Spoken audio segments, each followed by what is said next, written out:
bukan passionnya buat memahami politik itu kayak nggak perlu untuk memahami itu loh. Kayak ya udah emang tujuan dia kuliah buat lulus, buat nggak harus mengerti pemerintahan banget lah gitu.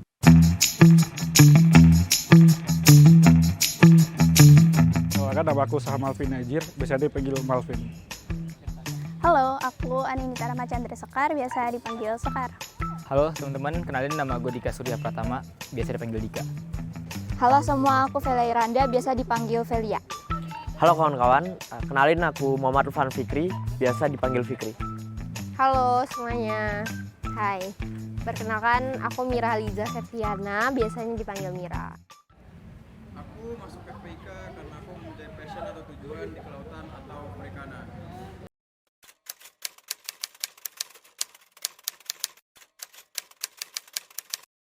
Yang merasa silahkan untuk maju.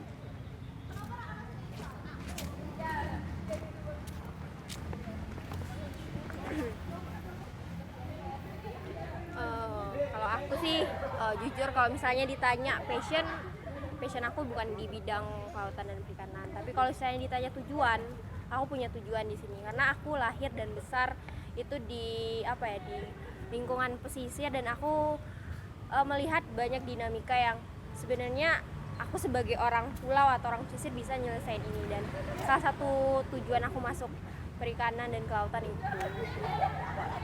Oke, kurang lebih aku sama ya sama Mira. Aku juga nggak ada passion yang kuat FPIK ini. Cuman aku di sini melihat dari peluangnya gitu. Peluang aku di FPIK, khususnya di jurusanku di budidaya perairan, itu luas banget potensinya. Aku pribadi, aku punya passion. Dari kecil aku suka ilmu alam, aku suka ke alam. Terlebih aku di kelautan sekarang yang harusnya kita banyak eksplor alam, dan di mana kelautan kan banyak yang membahas mengenai alam dan sekitar-sekitarnya, gimana dinamika di dalamnya. Dan menurutku dengan aku masuk di kelautan cocok sama passionku. Oke, kalau aku sebenarnya hampir mirip kayak Dika, tapi emang aku nggak ada latar belakang untuk di passion di kelautan dan perikanan, tapi emang ada tujuannya, yaitu tadi salah satunya ada kayak keingintahuan buat eksplor alam lebih jauh gitu. Jadi ya salah satu keinginan juga, dan alhamdulillah terwujud kayak gitu. Yang tidak sesuai dengan passion dan tujuan silahkan maju.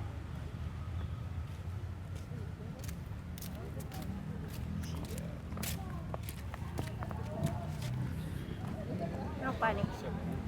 Ya mungkin kalau misalnya dari gue pribadi, nggak bisa memaknai passion itu secara dalam itu kayak gimana.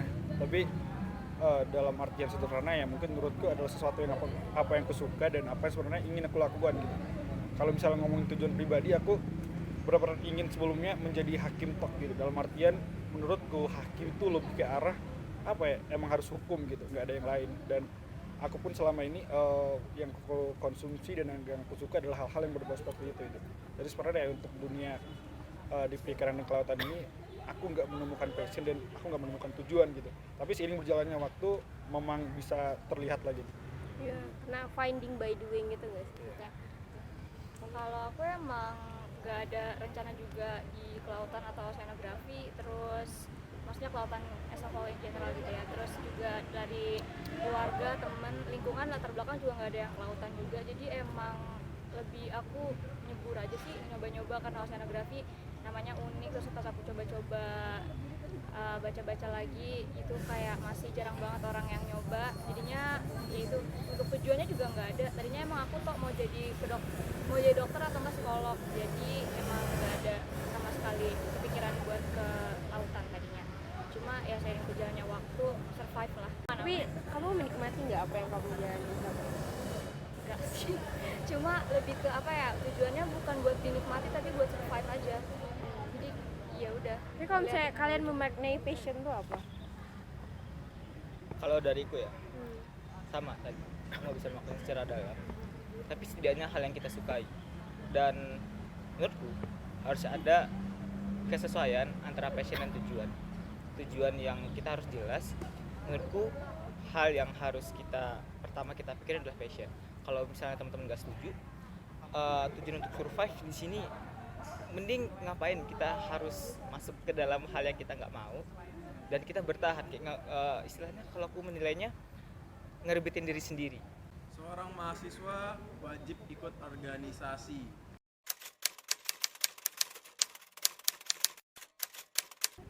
Yang setuju silahkan maju ke depan.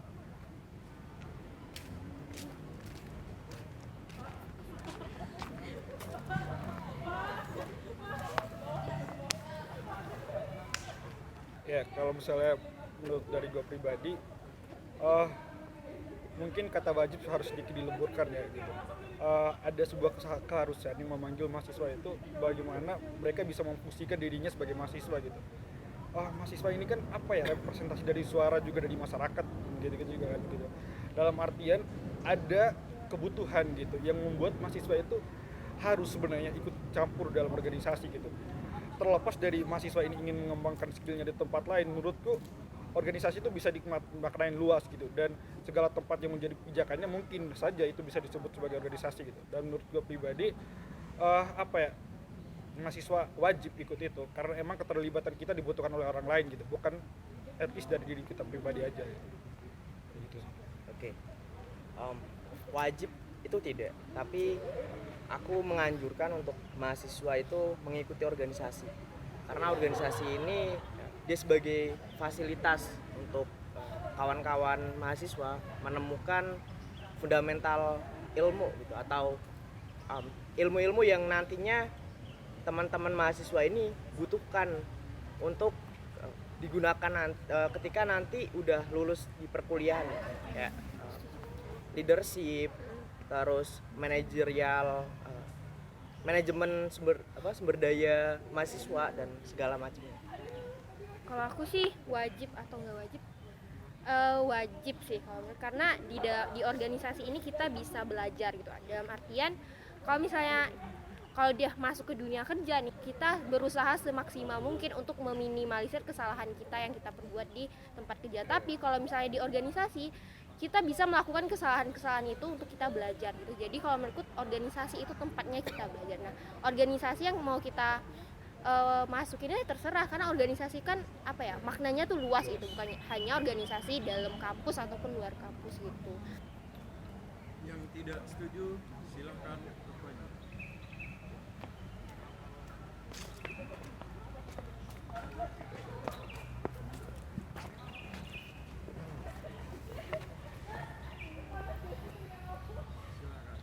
Oke, kalau dari aku sebenarnya organisasi itu menurut aku bukan satu-satunya. Kalau dari kata wajib tadi itu seakan-akan itu satu-satunya, padahal itu sebenarnya salah satunya.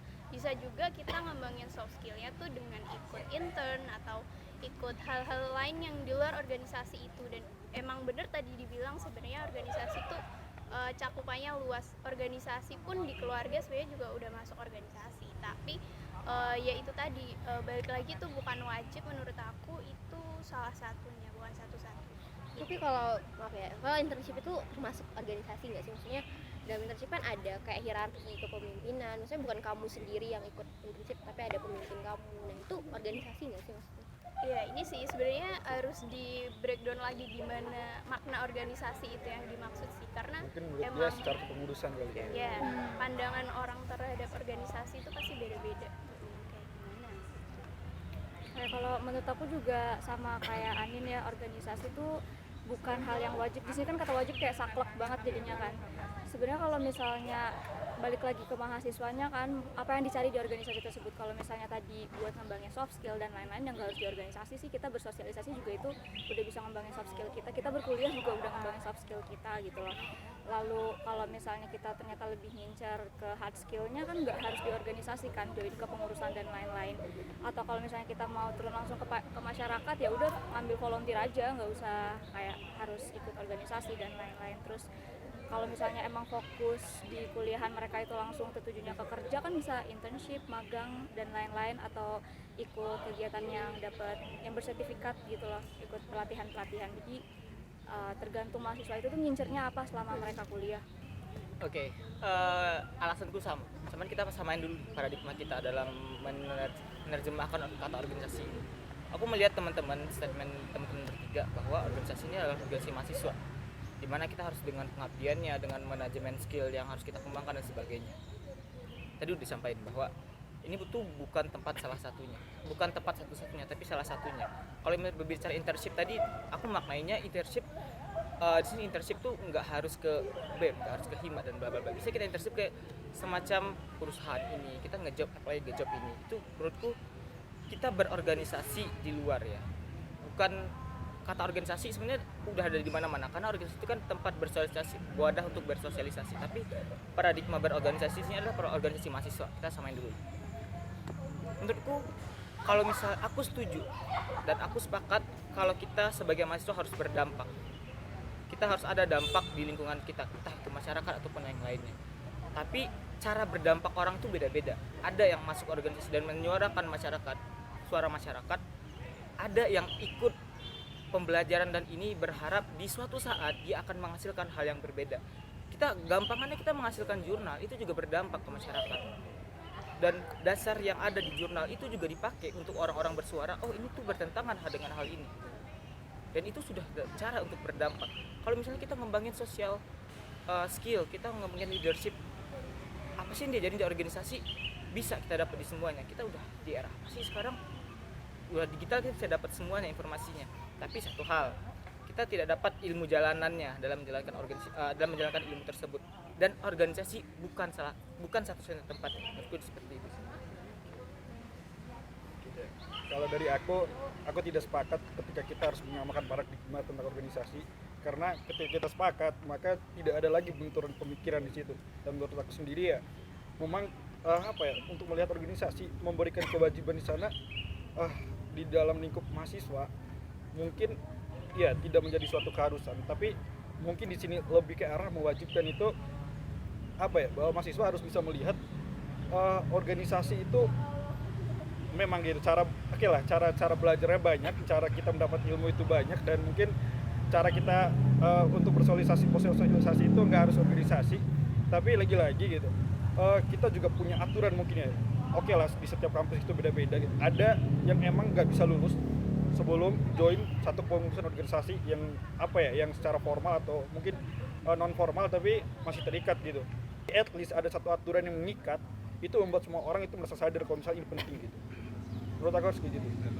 Oke, aku melihatnya di sini adalah memang untuk mengembangkan banyak skill itu nggak harus mengikuti organisasi. Oke, namun yang terdekat dengan mahasiswa untuk mengembangkan skill dan mengaplikasikannya adalah di organisasi. Untuk nantinya sebelum nantinya mahasiswa ini mengaplikasikannya di dunia luar gitu, kan butuh kegagalan gitu untuk mengaplikasikannya. Tadi aku bilang kayak kalau kita ikut organisasi kita nggak apa-apa berbuat kesalahan, tapi kalau kita udah terjun di dunianya, entah itu internship, dunia kerja, atau bahkan kita volunteering, itu kita langsung terjun ke masyarakat dan kita memberikan dampak. Kalau bisa kita meminimalisir kesalahan, tapi kalau di organisasi itu tempatnya belajar. Pada realitasnya nih, orang-orang tuh apalagi untuk maba ya, ini konteksnya maba, mereka tuh belum tahu gimana bisa mungkin berdampak gitu ya. Mereka dari organisasi karena itu tempatnya belajar dan tempat terdekat mereka itu belajar seperti itu. Lulus tepat waktu adalah suatu keharusan.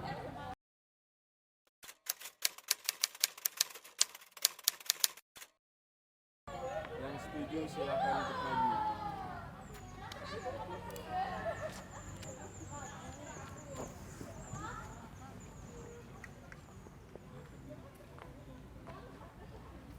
Oke, aku mulai ya. Kenapa aku setuju? Lulus tepat waktu adalah suatu keharusan. Kita boleh ngomong kalau lebih baik lulus pada waktu yang tepat dibanding tepat waktu. Kita kalau menurutku ya, selama dalam 4 tahun, misalnya kita normal 4 tahun itu, kita bisa memaksimalkan secara maksimalnya status kita sebagai mahasiswa. Selama 4 tahun kita harus setidaknya wajib lah untuk lulus. Karena rata-rata orang itu dibiayai oleh orang tuanya. Nggak selamanya lu jadi beban, bro. Lu nggak selamanya minta uang jajan ke orang tua, minta kosan orang tua, minta UKT ke orang tua lu. Orang tua lu pikirin nggak? pengecualian kalau lu udah bisa ngasilin uang. Kalau menurut gue secara kalau lu udah bisa ngasilin uang, bahkan kuliah pun nggak perlu menurut gue ya. Tapi kalau lu masih minta jajan, uang makan lu, uang kosan, UKT, itu sangat memberatkan. Dan gue pikir di sini kita harus ada patokan untuk tidak selamanya membebankan orang tua. Ada kayak kita memaksa diri kita untuk oke, gue harus 4 tahun, gue nggak mau membebankan orang tua gue terlalu lama. Mungkin gue di sana aja dulu. Yang tidak setuju silakan maju ke depan.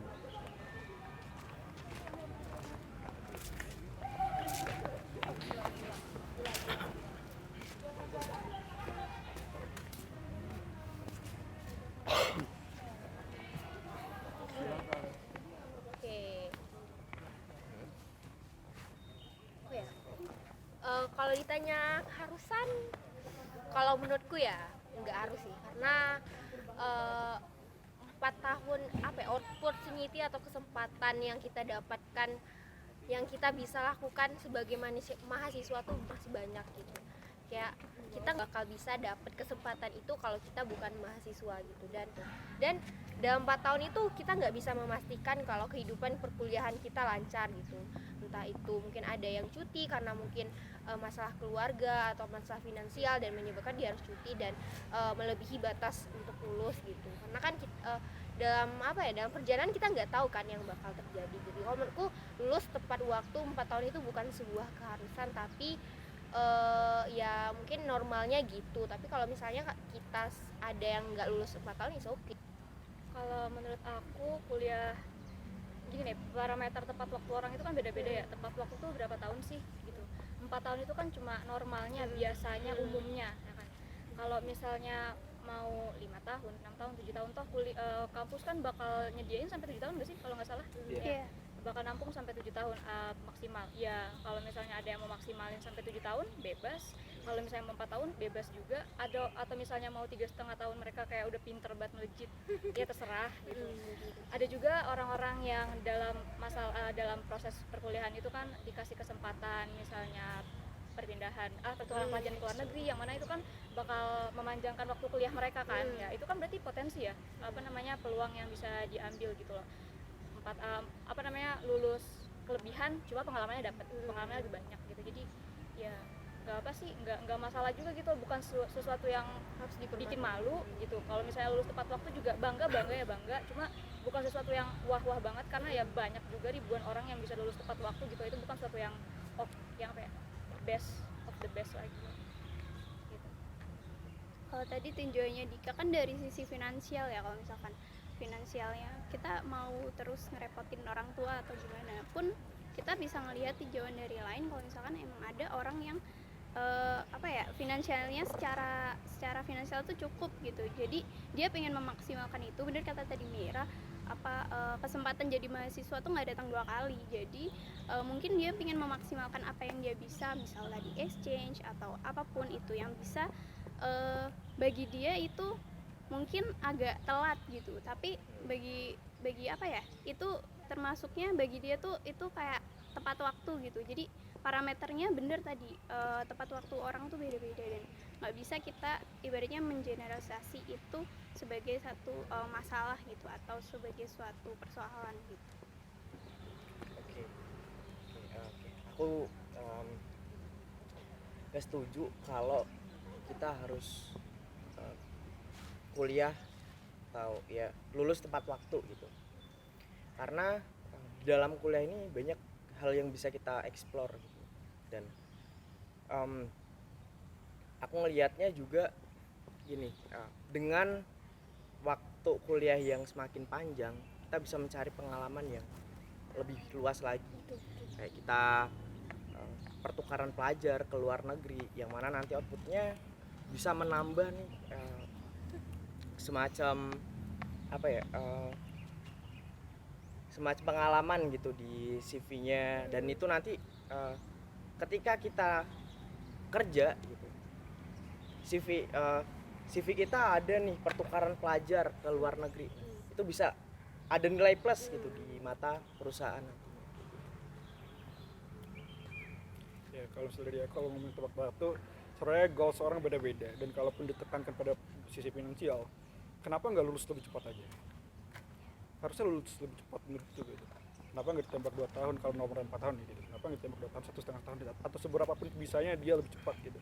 Kalau misalnya alasannya finansial, lu pengen nolong orang tua lu, ya udah cepat waktu, lebih cepat aja lebih baik gitu, kalau sisi finansial gitu. Dan kalaupun itu di generalisir, lagi-lagi goals orang itu beda-beda menurut gue gitu. Dan kalau misalnya statementnya apa ya, orang lulus tepat waktu itu untuk ya oke lah, orang tua notabene sekarang mahasiswa di Indonesia ditopang oleh biaya orang tua gitu, dan itu sedikit mencederai juga argumen dia sendiri, dimana kalau misalnya lulus tepat waktu itu membantu orang tua, lalu bagaimana dengan yang tidak mampu gitu, lalu bagaimana yang harus membantu orang tuanya, mungkin ambil cuti dan sebagainya tadi gitu. Itu sedikit mencederai aja gitu kalau misalnya dilihat, oh ya ini sebuah keharusan, gimana kalau misalnya gue miskin gitu, gue harus ambil cuti, gue harus kerja dulu, gue harus apa-apa dulu gitu, baru gue bisa beli lagi gitu. Dan menurut gue itu nggak fair aja gitu untuk orang-orang seperti itu. Dan kalau misalnya hanya dipatokan apa ya pada sisi finansial, emang ya beda aja sih. Statement terakhir gue ya beda aja gitu. Semua orang tuh melihat kalau misalnya tepatan waktu itu seberapa jauh ya beda-beda aja gitu. Jadi ya kalau itu sebuah keharusan menurut gue nggak fair aja. Oke, gini. Pertama, gue ngomongin harus 4 tahun tadi ya. Dan belum tentu juga gue bisa 4 tahun. Kita boleh ngomongin asumsi-asumsi yang di belakang dengan kalau misalnya finansial dan sebagainya. Gue memang nekanin itu bukan finansialnya, tapi tanggung jawab moral kita. Kita makin duit orang tua 4 tahun dengan uang kos, uang jajan lu, UKT lu belum tentu rendah. Itu tanggung jawab moral, dan gue nggak mau orang tua gue punya pemikiran keuangan anak gue gimana dan bla bla bla. Itu tanggung jawab moral. Poinnya tuh bukan di keuangannya, tapi di tanggung jawab moral. Lu lihat lagi lah argumen gue. Dan yang pertama tadi tuh gue sempat spill kalau kita bisa memaksimalkan 4 tahun itu, kalau memang semakin lama waktu kuliah semakin banyak pengalamannya. Kalau misalnya gue kuliah 7 tahun, kerjaan gue 3 tahunnya rebahan, kuliah gue pengalaman yang enggak dibalik lagi 4 tahun. Harus kalau dengan kata acuan, kalau lu udah merasa maksimal belum memanfaatkan status lu sebagai mahasiswa. Balik lagi, tanggung jawab tuh poinnya tuh bukan di finansial, tanggung jawab moral lu gimana di sana memakai finansial orang tua lu. Kamus Merdeka wajib diikuti setiap mahasiswa.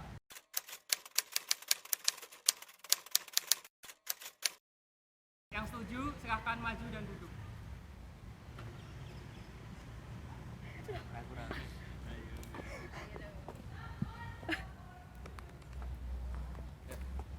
Menurut aku wajib sih, karena kan itu kan fasilitas dari pemerintah ya. Selama ini kita kayak selalu keluar ke pemerintah minta menuntut lebih. Nah itu dikasih kampus Merdeka yang mana itu kan fasilitas, ya manfaatin. Dan juga kan kalau kita masuk kampus mengikuti program kampus Merdeka tuh ada outputnya. Itu nanti kalau misalnya mau ngarah ke uang nih, itu kan pasti dapat uang gitu. Dan kenapa enggak bisa dapat uang, terus bisa konversi SKS juga, dapat tambahan ilmu, pengalaman baru gitu sih, dan gampang juga diikutinnya, enggak yang ribet-ribet. Oke, sekarang yang enggak setuju silahkan maju dan duduk.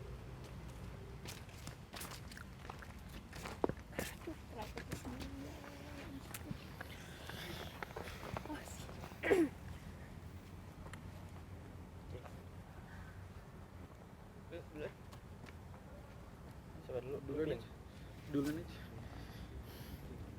Kalau menurutku sih, kalau ditanya wajib atau enggak, sebenarnya enggak wajib sih, karena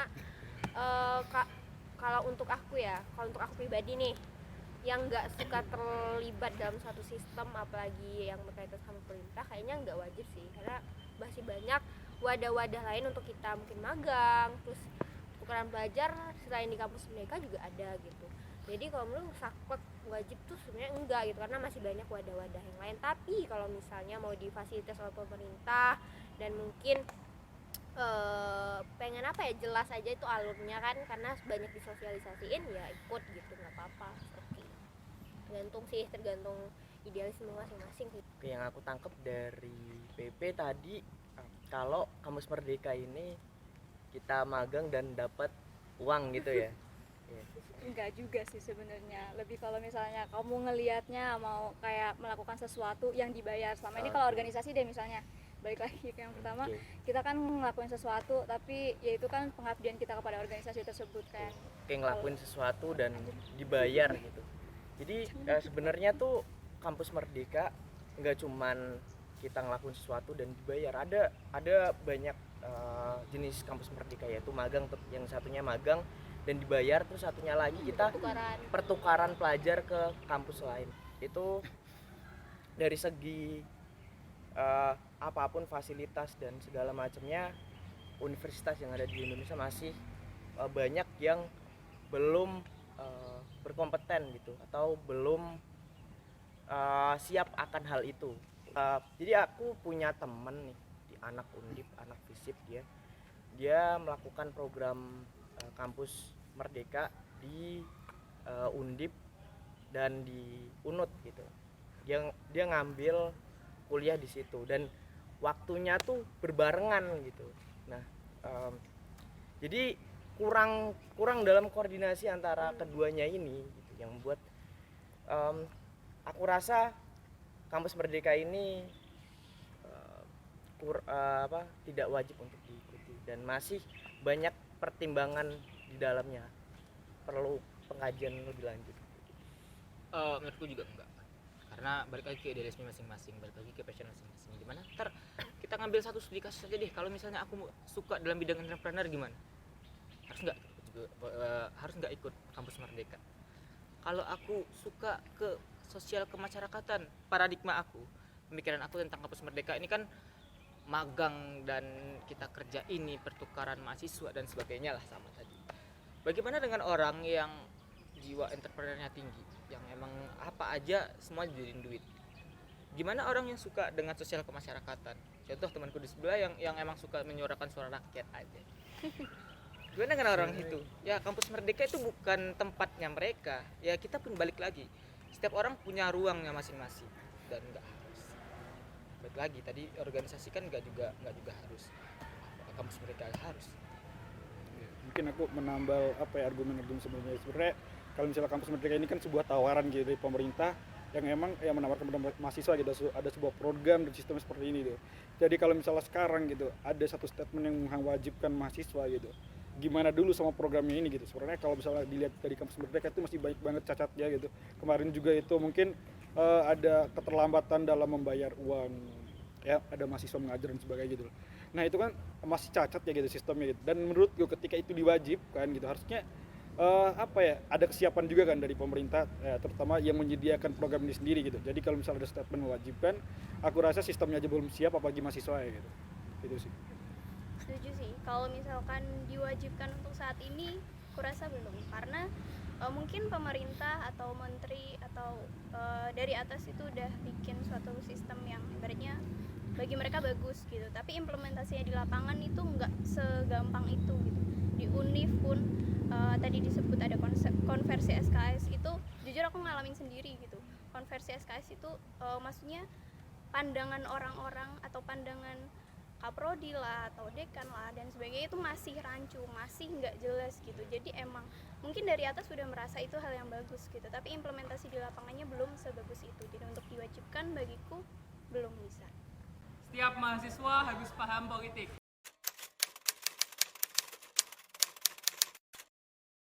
Yang setuju silahkan maju dan duduk. Paham politik. Paham politik.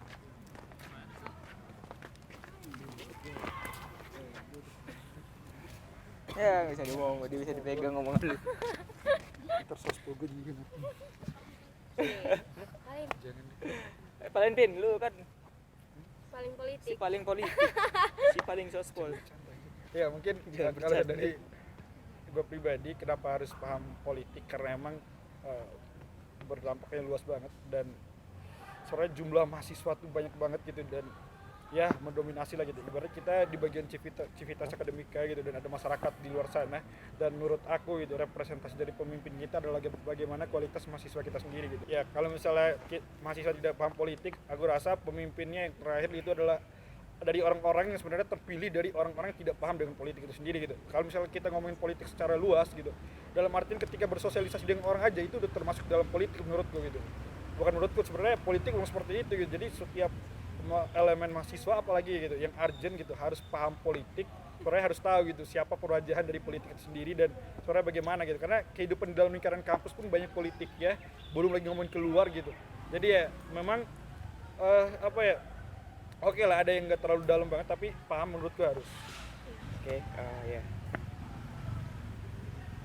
Aku menanggapinya dari ini ya. Aku setuju kalau mahasiswa ini harus paham politik karena fungsi mahasiswa salah satunya adalah sosial kontrol gitu. Kita harus mengontrol nih keberjalanannya pemerintah, keberjalanannya stakeholder yang ada di sekitar kita gitu. Gimana sih kinerja mereka, dan kita harus tahu kondisi lingkungan gitu. Kita tuh sebenarnya apa yang mereka kerjakan itu udah bener apa belum gitu. Nah, kita bisa mengkritisi di situ. Kita meluruskan lagi apa hal yang harusnya lurus gitu. Kinerja pemerintah yang misalkan ini kinerjanya nggak bener nih. Nah, kita kritik untuk meluruskan lagi untuk si pemerintah ini jalan sesuai arahnya yang seharusnya.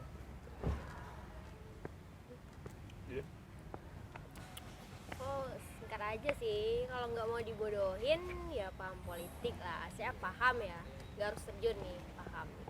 Ya sih, setuju. Politik kan produknya ya, kalau misalnya kita tinjau politik dan segala aspeknya terlalu luas untuk sekarang. Tapi muara politik itu apa sih? Kebijakan, bro.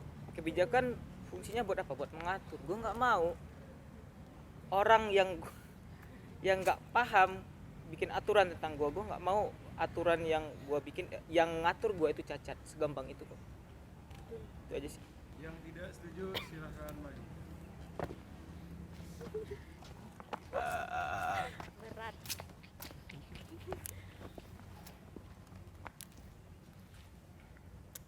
Ya, jadi kalau menurut aku untuk paham suatu politik kayaknya nggak harus paham banget gitu deh. Tahu-tahu boleh, cuma balik lagi sih kalau misalnya ada orang yang emang bukan passionnya buat memahami politik itu kayaknya nggak perlu untuk memahami itu loh. Kayak ya udah emang tujuan dia kuliah buat lulus, buat nggak harus mengerti pemerintahan banget lah gitu. Ada orang yang emang nggak mau ngerti tentang, ya ini sebenarnya rada ignoran, cuma ya nggak mau ngerti tentang pemerintahan Indonesia kayak gimana dan lain-lain, ya udah gitu. Dia fokusnya ke kuliah, habis lulus kerja buat misalnya menghidupi keluarganya selanjutnya, untuk kayak ngulain adanya selanjutnya. Jadi nggak ada tuh kayak ruang buat memahami suatu politik yang ada di kampus maupun di pemerintahan gitu sih. Balik lagi ke mahasiswanya gimana? Jatuhnya tuh lebih ke apatis ya sih. Iya, lebih ke apatis. Ada kan yang apatis, ignoran gitu-gitu, dan kata aku itu juga bukan salah. Atau mereka bukan yang menentang, bukan yang pro. Ya udah dia jalur aman aja sebenarnya. Kayak nggak jadi beban juga, nggak jadi yang keluar juga. It's okay. Kalau aku buat mengiyakan yang apatis itu sebenarnya enggak sih. Kalau jadi mahasiswa aku nggak setuju kalau ada yang apatis gitu. Tapi buat bener tadi, buat paham yang bener-bener sampai paham itu menurut aku biasa kan ada nih orang-orang yang di kampus kayak jadi aktivis. Nah, orang-orang itu kan pasti nggak mungkin semua dong. Pasti orang-orang itu yang bener-bener paham. Nah, kalau ibaratnya diharuskan atau semuanya wajib paham, bener-bener ngerti banget, itu menurut aku enggak sih. Karena cukup tahu aja dan cukup ngerti, yang nggak sepaham seperti aktivis-aktivis kampus itu menurutku cukup sih. Tapi untuk apatis tadi aku sebenarnya kurang setuju. Tapi nih, pada realitasnya kebanyakan orang tahu tuh apatis sih, kayak ya udah tahu gitu tanpa tanpa membenarkan jalan yang salah kayak di dalam perpolitikan gitu. Tapi kalau misalnya cuma tahu doang terus kita ya udah, ntar yang salah tambah salah dong gitu. Itu sih kalau menurutku. Jadi kalau menurutku untuk paham itu sebagai mahasiswa ya, baik kita sih sosial kontrol kata sih. Sebenarnya kalau menurut perlu sih, nggak harus cuma tahu doang gitu. Karena kalau tahu kita kemungkinan besar nggak bakal membenarkan apa yang salah gitu. Itu sih. Iya, pun mungkin mahasiswa menurutku perlu elemen massa ya untuk membentuk suatu kebijakan. Jadi ya kalau misalnya kita lihat historical ke belakang kan banyak sekali kebijakan sebenarnya di Orde Baru jadi reformasi dan segala macam kan banyak sekali gitu hidup yang tertolong lah gitu dari kepahaman mahasiswa tentang suatu politik itu sendiri gitu, gimana dinamika dan sebagainya, gimana kalau misalnya semua paham gitu, semua elemen paham, anggaplah kita terbentuk satu masa beku yang emang wah banget gitu tahu tentang politik kan, artinya sebuah kebijakan pasti dikontrol sama kita, dan menurutku itu menuju ke arah yang baik. Jadi kalau misalnya semuanya paham, kita sudah membentuk elemen massa yang baku gitu. Dan itu untuk dampak jangka panjang benar-benar bermanfaat gitu. Jadi kalaupun ada apatis atau segala macam, kurasa itu jauh banget dan kurasa harus paham. Oke, sederhananya kayak gini, politik, kita paham politik untuk membenarkan hal yang salah gitu, atau meluruskan hal yang salah. Ketika semua orang ini paham akan politik dan kita tahu nih di pemerintah nih ada yang nggak benar nih, itu bisa diluruskan gitu. Aku rasa kalau di Indonesia ini paham akan politik, Indonesia bakalan jadi negara maju, nggak berkembang lagi seperti sekarang ini. Pemerintahnya benar dan segala aspek di dalamnya, stakeholder, bahkan sampai ke desa-desanya benar, Indonesia bakal jadi negara yang maju. Mungkin gak usah jauh-jauh negara deh, kampus aja deh. Kita yang tahu kan kampus itu miniatur negara ya. Jadi kalau kita nggak paham tentang politik, kayaknya kita sebagai mahasiswa tuh cuma ya udah gitu aja, nggak tahu apa peran kita sebagai mahasiswa. Gak usah untuk negara ya, untuk di kampus aja dah. Menurut gue buat orang yang berbicara, kita nggak harus paham politik. Politik itu ujung-ujungnya kebijakan. Aku pikir, asumsiku ya, teman-teman belum ngerasain dampak buruk dari kebijakan yang buruk. Bener. Makanya kita nggak peduli dengan hal tersebut. Kalau udah merasakan, pasti punya keresahan dan kita harus paham.